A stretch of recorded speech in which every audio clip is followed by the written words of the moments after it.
જય શ્રી કૃષ્ણ, જય માતાજી, હર હર મહાદેવ। આજે આપણે વૈશાખ સુદની મોહિની એકાદશી વિશે જાણશું। તો વૈશાખ સુદની મોહિની એકાદશીની કથા, વાર્તા ને પૂજા વિધિ શું છે, તે કરવાથી શું ફળ મળે છે, તે વિશે આપણે જાણશું। જય શ્રી કૃષ્ણ। वैशाख शुक्ल पक्षे तुकी नाम एकादशी भवेत् किं फलं को विधिस्तत्र कथ्यस जनार्दन। युधिष्ठिरे भगवान श्री कृष्ण ने पूछ्યું, હે જનાર્દન, વૈશાખ માસના શુક્લ પક્ષમાં જે એકાદશી આવે છે એનું નામ શું છે, એની વિધિ શું છે, એનું ફળ શું મળે છે, તે તમે મને વિસ્તારથી કહો। ભગવાન શ્રી કૃષ્ણે કહ્યું, હે મહારાજ, પૂર્વકાળમાં શ્રી રામચંદ્રજીએ મહર્ષિ વશિષ્ઠને આ જ વાત પૂછી હતી, તે તમે સાંભળો।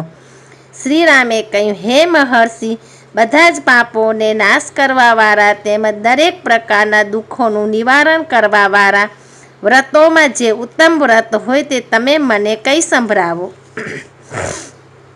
મહર્ષિ વશિષ્ઠે કહ્યું, હે રામ, તમારું નામ લેવાથી જ મનુષ્યો પાવન થઈ જાય છે, છતાં લોકોના હિતને માટે હું તમને પવિત્રમાં પવિત્ર સર્વોત્તમ વ્રત કહું છું, તે તમે સાંભળો।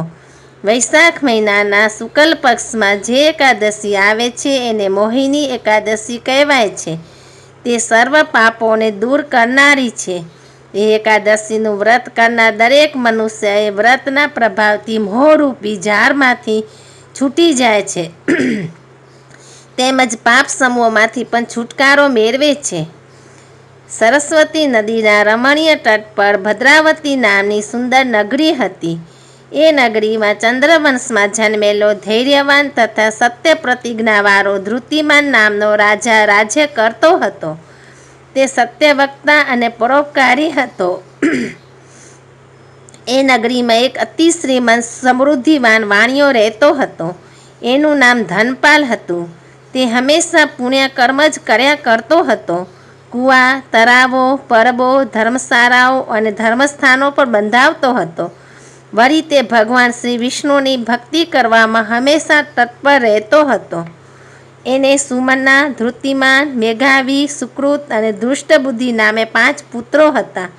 એમાં ધૃષ્ટબુદ્ધિ હંમેશા પાપ કર્મો જ કર્યા કરતો હતો। જુગાર વગેરે વ્યસનોમાં એ વ્યસ્ત રહેતો હતો।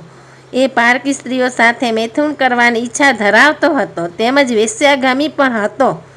તે કદી બ્રાહ્મણોને આવકારતો ન હતો, પિતૃઓને પિંડ આપતો ન હતો, તેમજ ભગવાનનું પૂજન પણ કરતો ન હતો। તે દુષ્ટાત્મા અધર્મી વર્તન કર્યા કરતો હતો અને પોતાના પિતાના ધનને પણ બરબાદ કરતો હતો। આથી એના પિતાએ અને એના બીજા 4 ભાઈઓએ એને ઘરમાંથી કાઢી મૂક્યો। બીજા કુટુંબીજનોએ પણ એને ત્યજી દીધો હતો। એણે પોતાના શરીર પરના ઘરેણાં પણ એક પછી એક કરીને વેચી નાખ્યા હતા। પરિણામે એની પાસે પૈસો ન રહેવાથી એના જુગારી મિત્રો તેમજ વેશ્યાઓએ પણ એને ત્યાગ કર્યો હતો। તે પછી એ દુષ્ટબુદ્ધિ ચિંતામાં જ રહેવા લાગ્યો હતો। તે હવે ભૂખથી પીરાવા લાગ્યો હતો। શરીર પરના વસ્ત્રો પણ ફાટી ગયા અને હવે મારે શું થશે? હવે હું શું કરું? ક્યાં જાઉં? કયા ઉપાય વડે મારાથી જીવાય? એમ વિચારો કર્યા પછી એણે પોતાના પિતાના શહેરમાં ચોરી કરવાનું શરૂ કર્યું। પણ આવી નાની નાની ચોરીઓથી દુષ્ટબુદ્ધિનું મન ધરાતું ન હતું। તેથી એક દિવસ તેણે રાજાના મહેલમાં ચોરી કરીને તુરત જ માલામાલ થઈ જવાનું નક્કી કર્યું। પરંતુ દુષ્ટબુદ્ધિ પકડાઈ ગયો। પગમાં મજબૂત બેડીઓ પહેરાવી મીઠું પાયેલા ચાબુકનો ઘણો જ માર માર્યો। હે બુદ્ધિવાળા, હે મૂઢ બુદ્ધિવાળા ચોર, તારે મારા દેશની હદમાં રહેવું નહીં, એમ કહી ધૃતિમાન રાજાએ એની બેડીઓ છોડાવી નખાવીને એને ભદ્રાવતી નગરીમાંથી બહાર કાઢીને દેશ નિકાલ કરી દીધો। આથી તે જંગલમાં જતો રહ્યો। ક્યારેક પશુઓનું માંસ ખાતો તો ક્યારેક મોર, તેતર, સસલું વગેરેને મારીને ખાતો, ક્યારેક ફળો, મૂળિયા અને પાંદડા, વેલા વગેરે ખાતો, તો ક્યારેક ભૂખ્યો પણ રહેતો। આમ દુઃખ અને શોકમાં દિવસો પસાર કરતો હતો। એક દિવસ વનમાં ફરતા ફરતા પુણ્યનો ઉદય થવાથી દુષ્ટબુદ્ધિ કૌંડિન્ય ઋષિના આશ્રમે આવી પહોંચ્યો. ઋષિ ત્યાં ન હતા. એણે જોયું તો ઋષિ ગંગા નદીમાં સ્નાન કરતા હતા. દુષ્ટબુદ્ધિ ત્યાં ગયો ત્યારે કૌંડિન્ય ઋષિ સ્નાન કરીને કિનારા પર આવ્યા હતા અને વસ્ત્ર નીચોવતા હતા. તેના છાંટા દુષ્ટબુદ્ધિ પર પડ્યા. આ છાંટાનો સ્પર્શ થતાં જ એના દુષ્ટ વિચારો વિલીન થઈ ગયા.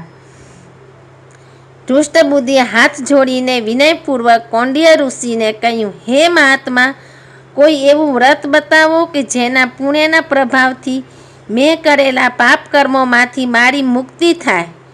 કૌંડિન્ય ઋષિએ કહ્યું, વૈશાખ મહિનાના શુક્લ પક્ષમાં મોહિની નામની એકાદશી આવે છે. એનું તું વ્રત કર. આ વ્રતથી મેરુ પર્વત જેટલા મહાન પાપોમાંથી પણ ઉદ્ધાર થાય છે.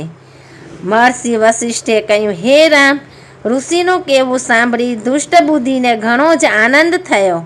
કૌંડિન્ય ઋષિના કહેવા અનુસાર એણે મોહિની એકાદશીનું વિધિપૂર્વક વ્રત કર્યું. ભગવાન શ્રી વિષ્ણુનું પૂજન કર્યું, ઉપવાસ કર્યો અને જાગરણ પણ કર્યું. આથી એના બધા જ પાપોનો નાશ થયો અને દિવ્ય દેહ ધારણ કરીને ગરુડ પર બેસીને વિષ્ણુધામમાં ગયો. ભગવાન શ્રી કૃષ્ણે કહ્યું, હે યુધિષ્ઠિર, આ મોહિની એકાદશીનું વ્રત બધા જ વ્રતોમાં ઉત્તમ વ્રત છે. યજ્ઞો વગેરે તથા તીર્થોમાં સ્નાન કરવાથી અને દાન કરવાથી જે પુણ્ય ફળ પ્રાપ્ત થાય છે તે ફળ આ મોહિની એકાદશીના વ્રતના ફળના 16મા ભાગને પણ પહોંચી શકવાને યોગ્ય નથી. આ મોહિની એકાદશીના મહાત્મ્યને વાંચનાર કે સાંભળનાર પણ 1000 ગાયોના દાન કર્યાનું ફળ મેળવે છે. એટલે આપણે મોહિની એકાદશી વ્રત જરૂર કરવું જોઈએ. એટલે આપણા બધા નાના મોટા પાપો નાશ પામે છે અને આપણને પુણ્ય પ્રાપ્ત થાય છે. અને યજ્ઞ કરવાનું અને દાન કરવા જેટલું ફળ પ્રાપ્ત થાય છે. યજ્ઞાદિ તીર્થમ દાનાની કલા નહર્તી ષોડશીમાં પઠનાશ્વણાદરાજન ગોસહસ્ત્ર ફલમ દભેત. હર હર મહાદેવ.